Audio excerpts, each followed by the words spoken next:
잠시 기도드리겠습니다. 하나님 감사합니다. 주일 아침에 비가 옵니다.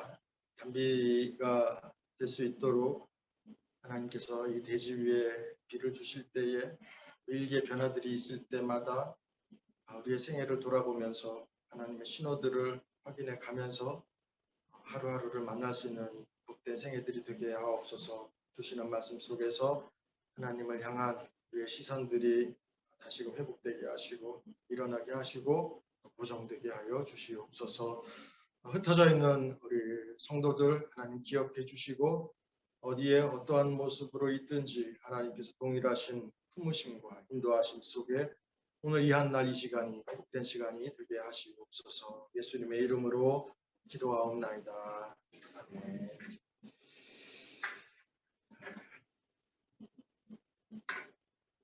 늘 이렇게 자주 만나는 여러분들이었는데 오늘 이 예배 처소는 저는 좀 전에 우리 전사님하고 잠깐 이야기했는데 이 예배 처소는 처음입니다. 그래서 그런지 다 좋네요. 낯설면서도 이렇게 아늑하다고 해야 되나? 카펫이 다 깔려져 있어. 그런 느낌도 들고 바깥에 비가 이렇게 오고 있어서 더 그런 것 같기도 합니다.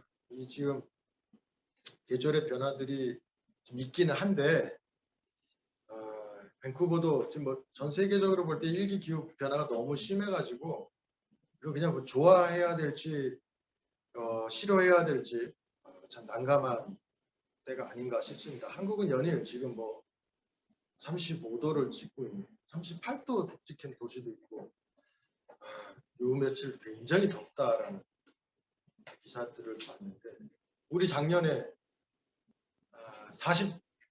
작년에 몇 도였지? 제 기억에는 46도를 한번 찍었어요. 46도를 한번 찍어가지고 저희 집 옆에 이렇게 그 샛강이 이렇게 흐르는데 그 46도 찍은 전날이었던 것 같아요. 그날이 43도 됐는데 처음 이제 태어나서 처음 이제 겪는 그런 온도였는데 우리 아들하고 같이 왔는데 아들하고 너무 더워가지고 그 샛강에 가서 그냥 풍덩 들어갔죠. 풍덩. 근데요 얼어 뒤진 줄 알았어요. 진짜 추웠어요. 그러니까 46도가 막 옆에서 펄펄 끓고 있고 그 색깔이 뭐 얼마나 시원하겠는가 싶었는데 정말 얼음물이더라고요. 그래가지고 한 10초, 20초? 예, 뭐 몸 담그면 몸이 금방 얼어버리더라고요. 그 상태로 집으로 후두둑 달려오는 거예요. 그래가지고 그 냉기가 식기 전에 얼른 자빠져 자야 돼요. 그 냉기가 식기 전에 얼른 이게 잠이 싹 들어야지 그 더위를 넘어갈 수 있는 거였죠. 그 기억이 있어가지고 올해도 또 더우면 어떡하나. 그럼 또 이 색강으로 가서 들어가야 되나. 이런 이야기 나눈 적이 있습니다. 어떤 형편들이 오든 간에 여러분 사랑하는 산길교회 식구 여러분 어떤 형편들이 여러분들의 생애 속에 닥치든지 간에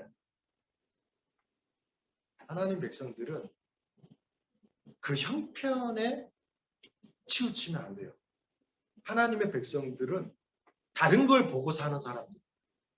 그 형편에 내가 부딪히고 있는 환경에 제가 지금 이제 일기 변화를 얘기했지만 일기 변화에 좀 바꿔볼까요? 내가 잘 사는 곳에 내가 못 사는 곳에 내가 잘 먹는 곳에 못 먹는 곳에 하나님 사람들은 그거 보고 사는 사람들 아니에요. 하나님의 사람들한테는 하나님이 말씀하신 그 말씀이 떨어져 있는 사람 그거 보고 사는 사람. 목사님 저는 그게 뭔지 잘 모르겠는데요. 그걸 배우시는 누구한테 배우냐면 이기서 목사님한테 이창혁 전사님한테 하나님 말씀을 연구하고 공부하시는 분들을 통해서 그 듣는 거예요.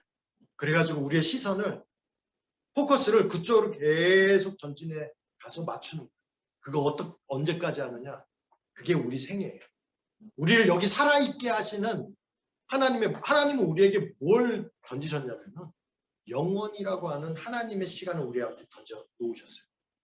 그거 보고 사는 사람들이거든요. 아니, 태어난 날이 있고 이 땅에서 삶이 끝나는 날이 다 있어요. 아직은 안 만났지만 다 그날을 가잖아요. 근데 하나님의 사람들한테는 거기서 끝나는 게 아니라 영원이라고 하는 하나님의 시간들이 던져져 있는 사람들이기 때문에 그걸 보는 사람이에요. 그러면 우리의 시선이 그쪽으로 맞춰져 있어요. 여기 잠깐 나고 살고 늙고 병도 들고 때론 잘 되고 잘 못 되기도 하고 이런 일들 겪다가 하나님의 약속한 시간들로 가는 거예요. 그 영원이란 시간들로 가면서 우리의 시선이 그거 바라보면서 가는 사람들이다 라는 걸 잊지 마시고 어떤 형편을 만나시든지 간에 여기는 우리 모두가 다 우리의 생각과 우리의 시선과 우리의 모든 관심이 그 하나님께로 맞추어진 채 살아가는 그런 기적이 저는 그걸 기적이라고 봐요. 왜냐하면 그게 잘 안 되거든요. 그게 잘 안 돼요. 그게 공부 많이 했다고 해서 이 성경 공부 많이 했다고 해서 잘 되는 게 아니고 큰 교회 다닌다고 해서 되는 게 아니고 이게 안 돼요.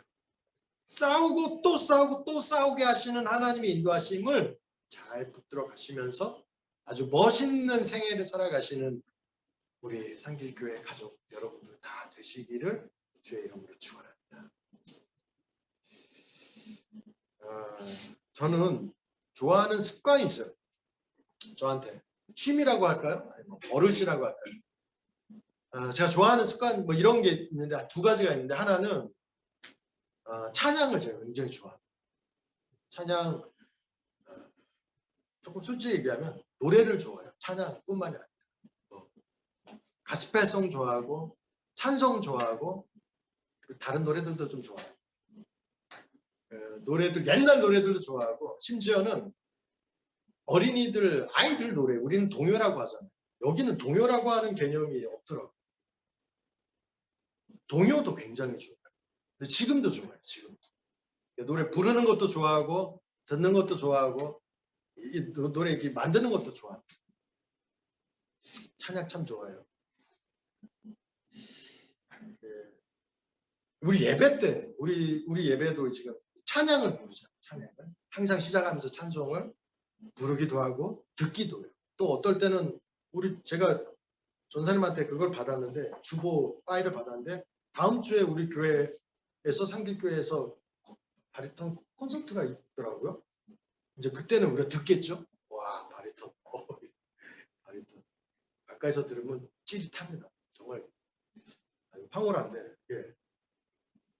그런 이제 찬양들 노래들 예배 때 굉장히 많이 부르는데 우리는 이 찬송가를 불러요. 여기 한 600여 곡 되는 이 찬송가 여기 우리 같이 있잖아요. 이거를 우리가 부르는데 그 찬송 중에 절기 찬송이라는 게 있어요. 때에 이렇게 좀 이렇게 정해져 있는 찬송들이 있어요. 우리가 이름하여 부르기를 절기 찬양이라고 하는데 저는 이 절기 찬양에 대해서 약간 좀 아쉬운 마음을 가지고 있어요. 왜 아쉽냐면은 굉장히 아름다운 찬양들입니다. 절기 찬양들이. 뭐 추수감사절 있고 또 절기 뭐 있죠? 부활절 있고 부활절 전에 고난주가 있고 또 메리 크리스마스 있잖아요. 크리스마스 성탄절 절기 있잖아요. 근데 이 절기 찬양은 그 절기가 지나가면 안 불러요. 잘 안 불러요. 안 부르는 게 아니라 안 부르게 돼요. 안 부르게 돼요. 이게 좀 들리면은 따라 부르고 뭐 이런 게 있을 텐데 그 절기가 딱 넘어가 버리면은 이게 좀 그래요. 이 크리스마스 때 예수님 고난 찬양 부르는 것도 좀 그렇고요. 또 이 고난 이 부활 주간에 크리스마스 성탄절 찬양을 부른다는 것도 이게 안 해봤더니 잘 안 하게 되거든요. 안 듣게 돼요. 옛날에 신학대학원에 재학 중일 때 그때 예배 그 신학대학원생들은 매일 예배를 드리거든요. 그 매일 예배를 드릴 때 그 봉사를 했었어요. 그 예배를 인도하는 봉사를 했었는데 그 봉사를 할 때 그러니까 1학기가 끝나갈 때쯤이면 이제 여름이 이제 막 시작이 돼요. 그러면 이제 굉장히 덥거든요. 여름이 막 시작할 때 이제 학기가 끝나는 마지막 채플, 마지막 예배 시간이었어요. 그 예배를 인도하면서 제가 찬송가 112장을 불렀어요.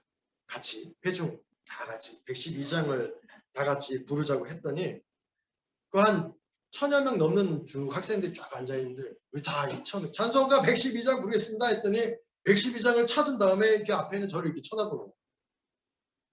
이상하다 이거 112장. 제목이 뭐였냐면요. 그 맑고 환한 밤중에 하는 성탄절 때 부르는 찬송이었어요. 제가 왜 그 찬송을 부르자 했냐면 그 3절 가사를 보면은 그 맑고 환한 밤중에라는 그 찬송의 3절 가사에는 이런 가사가 나와요. 이 괴로움 많은 세상에 짐지고 가는 자. 그 험산 줄령 넘느라 온몸이 고난하 이 죄악 세상 살 동안 산 소망 가지고 저 천사 기쁜 찬송을 들으며 쉬어라. 저는 이 가사가요. 그 한 주가 확 와닿았어요. 그래가지고 이제 그 전사님들이에요. 다. 얼마나 그 학업에 그 교회 사역에 돌아가면 쉬지도 못해요. 돌아가면 교회 사역을 막 정신없이 하고 다시 학교로 와서 또 공부해야 되는 그 피곤에 쪄들어 있는 전사님하고 이제 마지막 예배를 1000여 명이 드렸단 말이에요. 그 마지막 예배를 드리는데 이 3절 가사를 던져주고 싶었어요. 선물로 주고 싶었어요. 이 괴로움 많은 세상에 짐지고 가는 이 괴로움 많은 세상에 짐지고 가는 이 괴로움 많은 세상에 짐지고 가는 우리 주 아빠 못 왔지만 이 괴로움 많은 세상에 짐지고 가는 나 그 험산 출령 넘느라 온몸이 고난하나 피곤하나 이 세상 살 동안 산소만 가지고 천사들이 하는 찬송을 들으며 쉬어라. 가사가 던져주는 놀라운 힘을 봤어요. 4절까지 있는데 4절 부르는데 전사님들이 6월달에 땀 삐질삐질 나는 때에 그 크리스마스 때 부르는 그 맑고 환한 밤중에를 부르면서 울더라고요. 참 잊지 못하는 신비롭고 아름다운 저한테 남겨져 있는 기억입니다. 전 여러분들이 찬송을 가까이 하시는 삶을 사셨으면 좋겠어요. 집안에 찬송이 늘 틀어지고 또 여러분 듣고 부르시고 좋겠어요. 그러면 엄마들이 찬송을 여기 엄마 계셨는데 없으셨는데 엄마들이 찬송을 부르면 애들이요 들어요. 그리고 그걸 기억을 해요. 커도요 우리 엄마가 옛날에 부엌에서 뭐 하면서 우리 엄마 노래를 했는데 그런 찬송을 불렀어. 우리 아빠가 이걸 애들이 기억하고 기억한다는 건 배운다는 거예요. 그리고 자신들의 생애 속에 나와요. 너무 좋습니다. 여러분들 주일 예배 이 시간과 아무 상관없이 때와 장소 때 뭐 구분해야 될 필요는 있겠지만 상관없이 여러분 부르시고 들으시고 즐기실 수 있었으면 참 좋겠어요. 또 하나는 제가 메모하는 걸 참 좋아해요. 보이스 레코드, 지금 보이스 레코드가 다 있어가지고 폰에 다 있잖아요. 그래가지고 녹음도 하기도 하는데 저는 이 메모하는 거 자그마한 쪽지든 종이 쪽지든 어디든 이렇게 메모하는 걸 참 좋아하는데 그 왜냐하면 이게 순간적으로 팍팍 이렇게 뭐라고 할까요? 하나님으로부터 오는 이런 신호들 이런 것들이 느껴질 때가 가끔 있어요. 가끔. 그럼 이제 그 메모를 해요. 그러면 이제 성경책이나 제 이제 수첩 같은 데 끼워놓고 아니면 이제 폰을 다시 사진 찍어놓고 순간을 놓치기 싫어서 그래가지고 그렇게 메모를 막 해놓습니다. 이게 갑자기 드는 하나님의 생각들이 있으면 그렇게 잘해요. 이게 뭐지? 하나님이 왜 이런 생각들이 들까? 라는 고민들을 하면서 이렇게 쓰게 됩니다. 그 중에 성경을 읽다가 이게 왜 그렇지? 왜 이런 말씀이 여기 이렇게 기록되지? 라고 생각이 되면 거기서 고민을 하고 책을 막 찾아봐요. 그러다 이제 나중에 제가 적어 놓은 것들을 더듬어 보면요. 이게 그냥 제가 스스로 생각하는, 막, 야, 내가 이런 어마어마한 발견을 했어? 내가 이런 어마어마한 생각들을 했어? 막 혼자서 막 기분 좋을 때가 있어. 그러니까 누구하고 나누기보다는 제가 스스로 이제 그런 것을 즐기다는 거죠. 그래서 제가 좋아하는 습관이라고 말씀드린 건데, 오늘은 그 절기하고는 아무 상관이 없는, 그렇게 제가 이게 파바박 하고서는 이게 관심이 생기고 참 좋아하게 되었던 이야기가 있어요. 그 절기와 상관없이 십자가의 예수님 스토리 가운데 한 대목을 가지고 오늘 여러분들하고 같이 나누려고 합니다. 한번 따라해 보시겠어요? 요한의 참회로. 이게 오늘 설교 말씀에 숨어있는 제목. 요한이 만났던 예수가 이게 오늘 제목인데, 이 숨어있는 제목이 뭐냐면 요한의 참회로. 이 참회록은 우리 젊은 친구들이 모를 수 있는 단어인데, 이게 잘못한 걸 기록했다. 반성하는 거를 기록을 했다라는 그런 뜻이 거기 있어요. 요한의 참회록. 자, 여러분, 예수님의 일생, 여기 계신 분들은 예수님의 일생 다 아시니까, 뭐 초신자분들 아무도 안 계시고 다 예수님의 일생 다 아시죠? 한번 더듬어서 한번 여러분 생각해 보세요. 예수님의 일생. 거기 관련되어 있는 사람들이 나와요. 예수님의 일생에 관련되어 있는 사람들을 보시면요, 거기 웬만한 사람들 전부 다 나와요. 그 당시 정치 권력의 핵심, 로마 군대, 로마 군인, 그 로마 군인을 다스리는 정치인들 나오죠. 또 종교 세력이 등장해요. 대제사장, 가야바, 이름들도 나오죠. 서기관, 사두개인, 바리새인, 다 이 종교 세력이에요. 종교 세력. 좋고 나쁘고를 떠나서. 또 독립 투사들도, 그때 로마가 그 땅을 다 다스리고 있었잖아요. 그거에 대해서 반기를 들고 싸움을 일으키고 투쟁을 벌이는 독립 투사들이 있었어요. 그래서 내려오는 사가에 의하면 예수님 옆에 십자가가 달리잖아요. 그 두 개의 십자가 더 있잖아요. 거기에 매달린 강도라고 나오는 그들이 그 독립 투사들의 행동들을 한 사람들이었다라고 하는 기록들도 있어요. 성경이 거기까지 자세하게 기록하지 않지만은 그 전해져 내려오는 전설 속에 그런 이야기도 있어요. 독립 투사. 또 구경하고, 고난을 구경하고 희롱하는 무지한, 아주 무식한 무지한 백성. 거기에 아주 나약한 지성인들. 아리마대 요셉. 예수님 그 돌무덤, 그 무덤을 제공한, 자기 무덤으로 돈 주고 사는 그 무덤을 예수님의 무덤으로 제공한 아리마대 요셉. 니고데모처럼 묵묵히 그 현장을 지켜볼 수밖에 없는 나약한 지성. 그리고 우는 거 말고는 아무것도 할 수 없었던 누구? 여인들. 이게요, 빈틈이 없었어요. 모두 다 있었어. 인류 사상 최대의 사건과 그 무대는 그토록 빈틈이 없었어요. 다 있었어요. 다 있었어요. 예수님 한 사람, 그러니까 그쪽 편에서 한번 볼까요? 세상 편에서. 예수님 한 사람 죽이는데 등장하는 인물들이 정치 권력 세력서부터 시작을 해서 저 밑바닥에서 사람 셀 때 인구 개수조차 하지 않은 여자들까지, 아이들까지 다 등장해요. 빈틈이 없었습니다. 그 숨막히는 사건 속에서 주님이 십자가에 매달리신 채 죽음을 맞이하면서 남기시는 그 말씀들이 있는데 이름하여 7말씀이라고 그래요. 7말씀. 그래서 이 한자어로 뭐라고 얘기하면 가상칠언이라고 이야기를 합니다.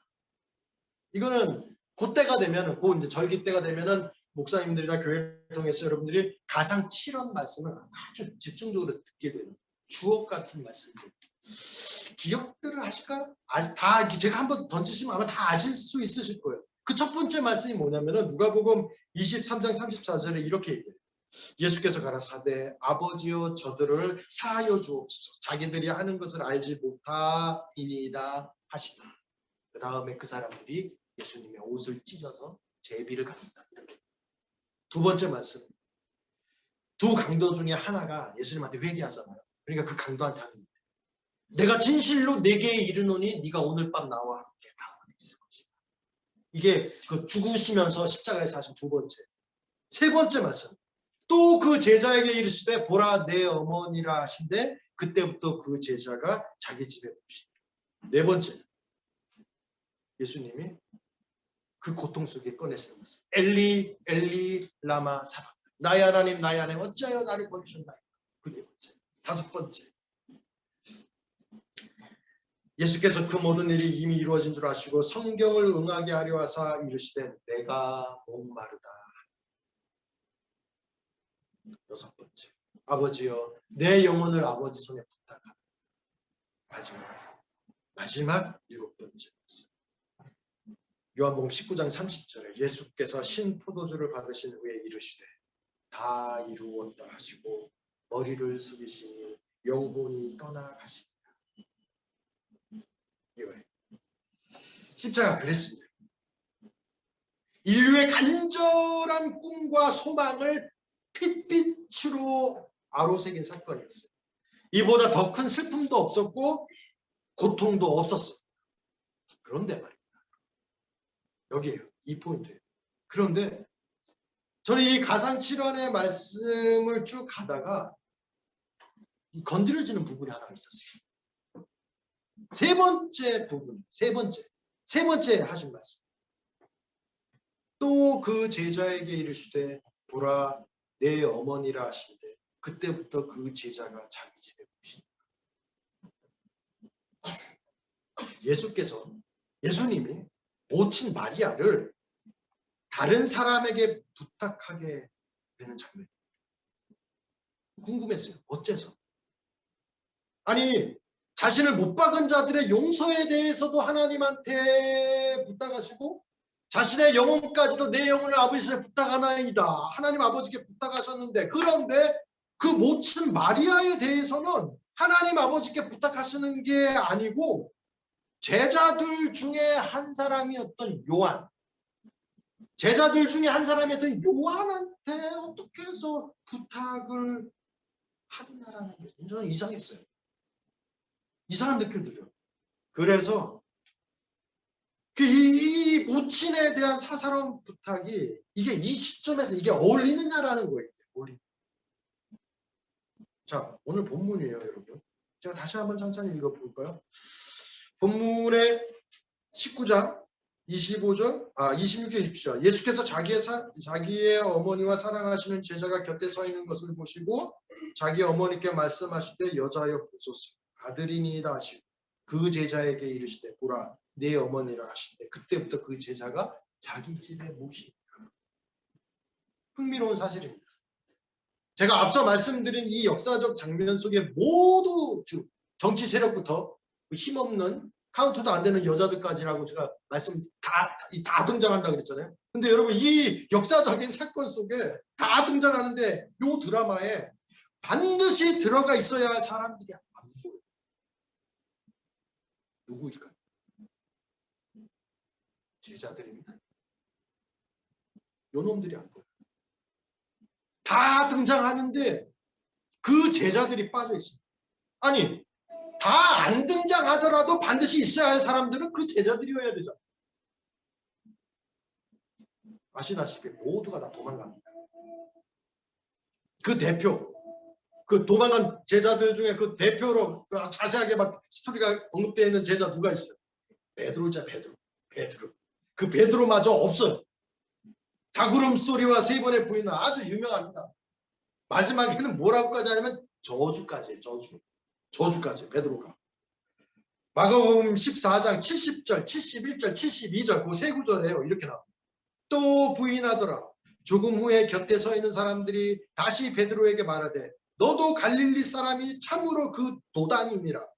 그러나 베드로가 저주하며 맹세하니 나는 너희가 말하는 이 사람을 알지 못하노라 하니 닭이 곧 두 번째 우더라.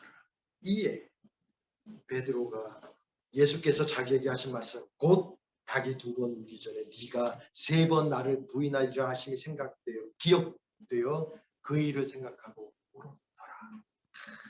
드라마에 만든 이렇게 기록이 되어 있어요. 그런데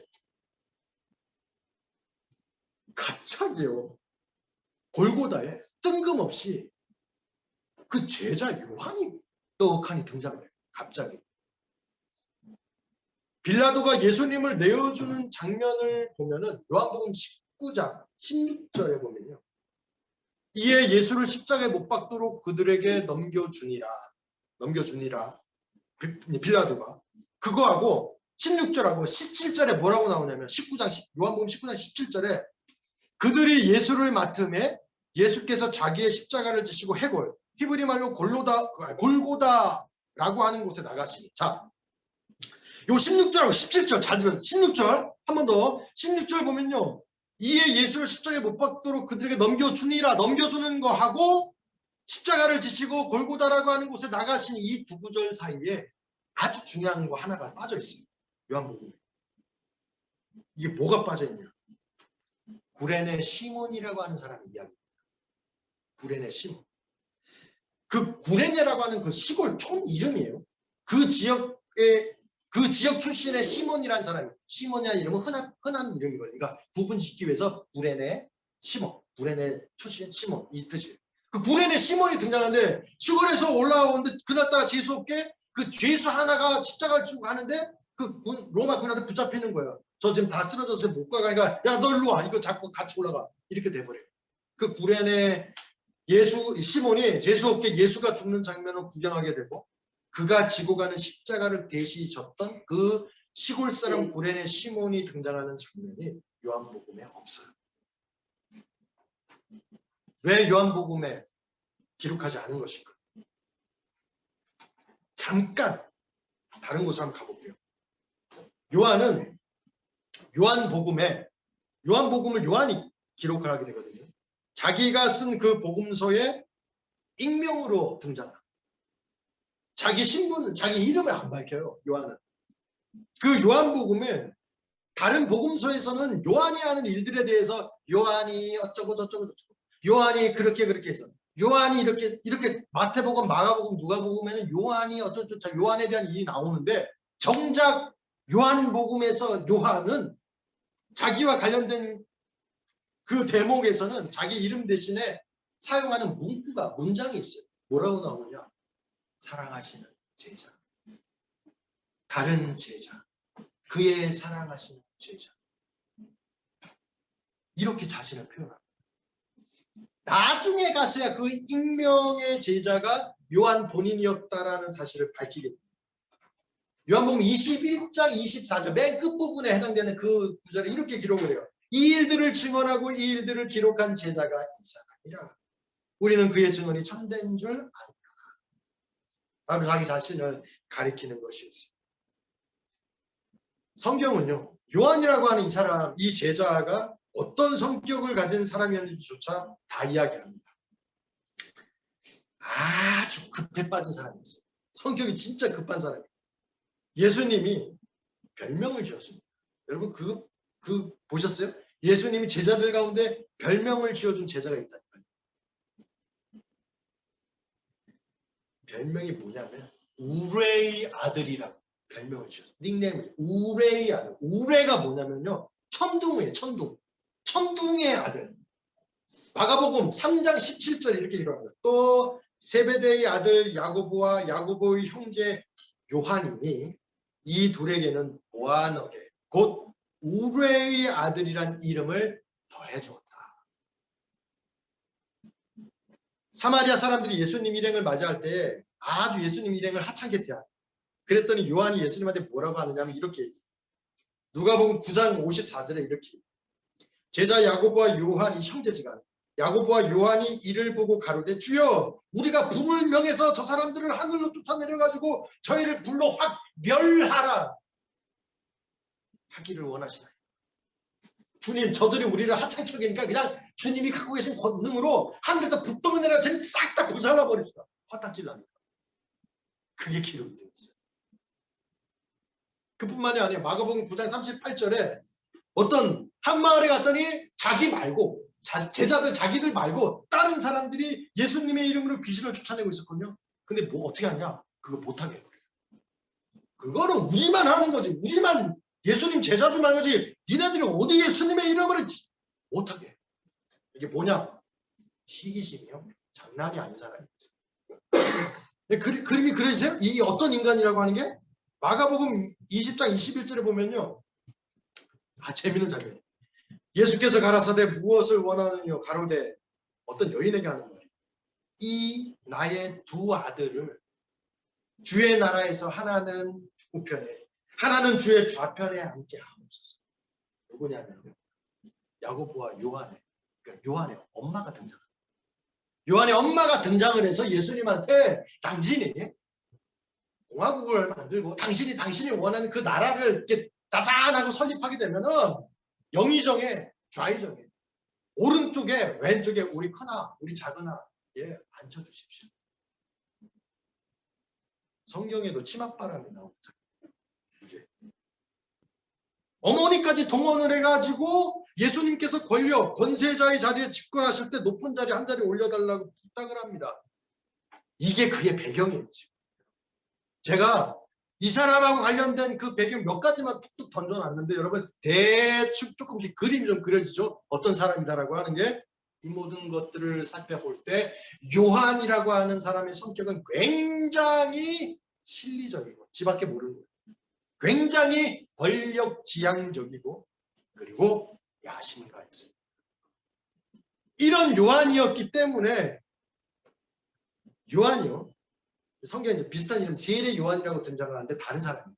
세례 요한이 예수님이 짜잔하고 이제 역사 무대 속에 딱 등장했을 때 세례 요한이 예수님 보고 뭐라고 하니까 보라 세상 죄를 지고 가는 하나님의 어린 양이로다 라고 하니까 주저없이 자기의 선생을 버리고 예수님을 쫓아갑니다. 뭐냐면요. 예수님 제자 전에 요한은 세례 요한의 제자였어요. 세례 요한을 따라가고 그 똑같은 시선을 가지고 세례 요한한테 붙어 있었던 거예요. 세례 요한이 그때 당시에 사람들한테 굉장히 두려움의 대상, 헤롯 왕조차도 두려워했던 존재였거든요. 세례 요한을 붙어서 아마 그러지 않았을까 싶어요. 세례 요한이 뭐 하나 만들면 거기에 오른쪽, 왼쪽, 야고보, 요한 이렇게 써가지고. 그런데 그 자기 선생 세례 요한이 예수님을 향해서 보라 세상 죄를 지고 가는 하나님 어린 양이다 하니까 가차없이 세례 요한 버리고 예수님 쫓아간 제자가 요한이라는 요한복음 18장 15절 16절에 시몬 베드로와 또 다른 제자 한 사람이 예수를 따르 이 제자는 대제사장과 아는 사람 예수와 함께 대제사장의 집들에 들어가 와 예수님 제자 중에 대제사장과 개인적으로 아는 사람이 있었어요. 이 제자는 대제사장과 아는 사람이에요. 베드로는 문 밖에 서 있는지라 대제사장을 아는 그 다른 제자가 나가서 문 지키는 여자에게 말하여 베드로를 데리고 들어오고 아주 이게 장면이 그려지죠. 베드로는 못 들어와요. 왜냐하면 이게 급이 안 되는 거야. 그 대제사장한테 이렇게 올 수 있는 급이 안 되는 거야. 그런데 요한이 여정을 시켜가지고 저 가면 저 아저씨 한 사람 가서 데리고 온나. 요한은 급이 돼. 베드로는 급이 안 돼. 이게 지금 이렇게 언급이 되어져 있어요. 대제사장과도 아는 사이였어요. 수시로 그 집을 드나들었기 때문에 여정도 아는 거예요. 출세지향적이고 기회주의적이었던 야심과 요한은 동료 어부였던 안드레와 시몬을 설득해서 사람들이 메시아로 알고 있는 세례 요한을 찾아가서 예수님 제자 되기 전에 먼저 세례 요한의 제자가 됩니다. 예수님 제자 전에. 그러다가 어느 날 말씀드린 대로 세례 요한이 그가 메시아다라고 예수님을 향해서 하는 말을 듣고서는 곧 예수님을 따라갑니다. 이 장면도 성경이 아주 재밌게 기록을 합니다. 요한을 만난 예수님이 질문을 해요. 자, 요한을 처음 맞닥뜨린 예수님이 요한한테 뭐라고 질문하느냐. 무엇을 구하느냐. 이게 섬찟한 질문이에요. 우리는 아니까 이제. 우리 예수님 아니까. 예수님이 나한테 무엇을 구하느냐라고 할 때 그분은 나를 다 꿰뚫어 보는 분이잖아요. 우리는 이제 바로 다 이실직고할 수밖에 없겠죠. 자, 여러분 이런 요한이 예수님이라는 분을 쫙 쫓아갔고 예수님을 만났고 만난 장면에서 예수님이 요한한테 던지는 말씀 무엇을 요한이 당황해요. 그가 구하는 것을 속 시원하게 속내를 꺼내놓을 수 있을 인간일까요? 요한이? 못합니다. 성경은 뭐라 얘기하냐면 그가 완전히 동문서답을 하는 걸 기록해요. 무엇을 구하느냐라는 예수님의 질문에 요한이 하는 말, 랍비여 어디 거하십니까? 계신 곳이 어디십니까? 딴소리를 해버려요. 현실주의적이고 기회주의자였던 요한의 성격이 예수님이 잡히시던 그날 밤의 행적에서 아주 세밀하게 나타납니다. 자, 베드로와 함께 그 사태의 진전을 탐색하려고 대제사장 가야바의 집까지 따라갑니다. 요한복음 18장 15절 16절 17절에 이렇게 기록됩니다. 시몬 베드로와 또 다른 제자 한 사람이 예수를 따르니 이 제자는 대제사장과 아는 사람입니다. 예수와 함께 대제사장의 집들에 들어가고 베드로는 문 밖에 서 있는지 대제사장을 아는 그 다른 제자가 나가서 문 지키는 여자에게 말하여 베드로를 데리고 들어오니 문 지키는 여종이 베드로에게 말하되 너도 이 사람의 제자 중 하나가 아니냐 하니 그가 말하되 나는 아니라. 궁금하죠? 요한이 왜 뻔질나게 대제사장 가야바의 집에 드나들었던 것인가요? 아니, 어머니까지 동원해서 예수님이 집권하면 한 자리를 요구했었습니다. 그러나 예수님의 모습과 예수님의 언행은 지금까지 따라다녀 본 결과 자기가 기대하고 자기가 고민하고 자기가 바라고 있는 그 기대하고는 예수님이 점점점 멀어져 가요. 아니, 오병이어의 기적도 만들어내고 죽은 자도 살리고 어마어마한 사람들이 막 그냥 군중이 떼가 돼가지고 예수님을 서포트할 것 같은 분위기에 제자들이 흠뻑 빠져 있었는데 이게 그럼에도 불구하고 점점 예수님의 모습과 행적은 자신의 기대와는 점점 멀어져 양다리가 양다리를 거쳐 예루살렘 지도자와 예수님 사이에서 그는 양다리를 걸치고 있었다는 게 그대로 등장하고 있습니다. 대제사장 가야바의 집까지 따라간 요한은 그 어떻게 될까요? 이미 베드로는 닭울음소리와 함께 울면서 떠나갔고 요한은 끈질기게 그 장면을 지켜보고 있었을 것입니다. 왜 그럴까요? 그래야 요한은 다 떠나가고 똘똘똘똘 다 떨어져 나갈 때에 끝까지 안 떨어지고 끝까지 마지막까지 딱 붙어 있어야지만 요한이 기회주의자 야심가였던 요한 아닙니까? 지켜야 되는 거예요. 끝까지. 그래야 결정적인 순간에 딱 맞닥뜨리게 되면 그래야 자기가 어느 누구보다도 우선적으로 한 자리 차지할 것 아니겠어요. 요한복음을 보면요. 마태, 마가, 누가에는 없는 안나스, 가야바, 대제사장에서부터 빌라도에게 이르는 그 예수님의 신문하고 예수님의 재판 과정이 굉장히 자세하게 기록되어 있습니다. 그걸 다 본 거예요. 모든 과정을 끝까지 다 지켜보았기 때문에 세밀하게 요한이 그거를 다 누가 무슨 말하고 누가 무슨 말하고 다 기록을 할 수 있었습니다. 어디까지 지켜봤을까요? 요한이 어디까지 지켜봤을까요? 의외로 쉬워요. 빌라도가 포기할 때. 예수님의 구명을 단념하고 백성들에게 예수님을 넘겨줄 때. 그럼 이제 그 다음에 뭔 일이라 할지 백성들한테 예수님을 던져줄 때 빌라도가. 왜냐하면 요한이 쓴 복음서에는 그게 기록이 안 됐어요. 뭐가? 예수님이 십자가를 지고 골고다로 향해서 올라가는 비아돌로로사가 없어요.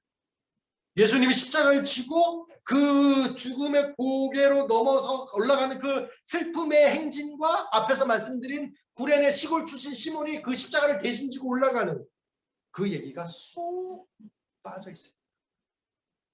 메맞는 예수, 침뱉음 당하는 예수, 군병들이 조롱하고 옷이 찢겨지고 벗겨지고 까치로 머리를 뒤집어 씌게 되는 그 면류관을 쓴 예수. 이게 무슨 메시아예요? 요한의 입장으로 가보자. 요한의 입장으로 이게 무슨 메시아라는 거예요. 누가 저분이 메시아라고 한다면 한 대 때려주고 싶었을 거예요. 요한의 입장이면. 자기 속았다 이거. 저 망할 장면을, 저 처참한 모습을 보고도 메시아라는 소리가 나오냐라는, 안 그렇겠습니까? 요한이 보기에 예수님은 더 이상 메시아가 아니었던 것입니다. 미련 없이 그 자리를 떠납니다. 바로 그때 불현듯 갑자기 그의 머리를 땅 스치는 생각. 예수님은 골고다 언덕에서 마지막 순간에 자기를 적대시한 모든 사람들이 지켜보는 그 앞에서, 자기를 포기한 그 사람들이 보는 그 앞에서 짜자잔 메시아 강림을 선포할지도 모른다. 그렇게 되면 요한의 입장에서 어떻게, 여태까지 자기가 애쓰고 힘쓰고 공들였던 모든 노력이 다 허사가 되버렸어요. 모든 수고가 허사가 되지 않습니다. 그래서 요한은 다시 발걸음을 옮겨요. 다시 발걸음을 돌이켜서 골고다를 향해서 내달리기 시작합니다. 요한이 골고다, 헐떡거리면서 골고다 처형장에 도착했을 때 이미 예수님은 십자가에 달려서 가상 7원을 쏟아내면서 신음을 하고 있었던 것입니다. 이미 죽음의 십자가에 힘없이 매달린 채 거기서 그 위에서 주님이 요한을 내려다보고 있습니다. 이제 그분은, 요한이라는 이 청년이 양다리 걸쳤던 자기 성품을 버리고 자신이 어떤 존재인지를 깨닫고 예수를 이해하고 그리고 구원받기 위해서는 정말로 저 인간한테는 상당한 시간이 필요한 것을 이미 주님은 알고 계셨던 거예요. 요한은 그런 인간이었어요. 성격이 격렬해가지고 어떤 일을, 무슨 일을 어떻게 계산해서 어떻게 저지를지 알 수 없는 사람이었어요. 그러니까 한마디로 말씀드려서 그는 그냥 이제 지 성질대로 살다가 끝나는 사람이었던, 그 제자 요한을 예수님이 어떻게 커버해 계십니까? 당신의 육신의 모친 마리아를 부탁합니다. 예수께서 자기의 어머니와 사랑하시는 제자가 곁에 서 있는 것을 보시고 자기 어머니께 말씀하시되 여자여 보소서 아들이니이다 하시고 또 그 제자에게 이르시되 보라 내 어머니라 하시되 그때부터 그 제자가 자기 집에 모십니다. 요한은 혹시나 예수가 골고다 언덕에서 새 정권의 수립을 선언하지 않을까 하는 그런 야심찬 기대를 가지고 그곳으로 달려갔다가 엉뚱하게 그 모친 마리아만 떠맡기게 된 셈이었습니다. 아무리 약삭빠른 요한이 있더라도 그 선생의 마지막 부탁을 받아들이지 않을 수 없었던 것입니다. 그는 여인들과 함께 예수님의 시신을 아리마대 요셉의 무덤에 장사한 후에 마리아를 모시고 예루살렘 성내로 돌아옵니다. 예수의 제자들에 대한 추가 체포령이 있을지도 모르기 때문에 불안 속에 보낸 안식 후 첫날 새벽 막달라 마리아로부터 그 소식을 들어요. 베드로와 요한은 예수님의 무덤에 다녀온 막달라 마리아로부터 시체가 없어졌다는 거예요. 그때 요한복음이 뭐라고 기록하느냐? 둘이 달리기를 합니다. 베드로하고 요한이 달리기 했다고. 그게 요한복음에 그렇게 나와요. 그 소식을 듣자마자 베드로와 요한이 용수철처럼 벌떡 일어나서 뛰기 시작합니다. 요한이 더 빨라서 앞서 달렸습니다. 이게 그렇게 기록이 돼요. 요한복음 20장 1절에서 5절까지 있는 말씀. 안식 후 첫날 일찍이 아직 어두울 때 막달라 마리아가 무덤에 와서 돌이 무덤에서 옮겨진 것을 보고 시몬 베드로와 예수께서 사랑하시던 그 다른 제자에게 달려가서 말하되 사람들이 주님을 무덤에서 가져다가 어디 두었는지 우리가 알지 못하겠다 하니 베드로와 그 다른 제자가 나가서 무덤으로 갈새 둘이 같이 다름질하더니 그 다른 제자가 베드로보다 더 빨리 달려가서 먼저 무덤에 이르러 굽부려 세마포 놓인 것을 보았으나 들어가지는 아니하니. 생각해 보십시오. 예수님이 부활했다.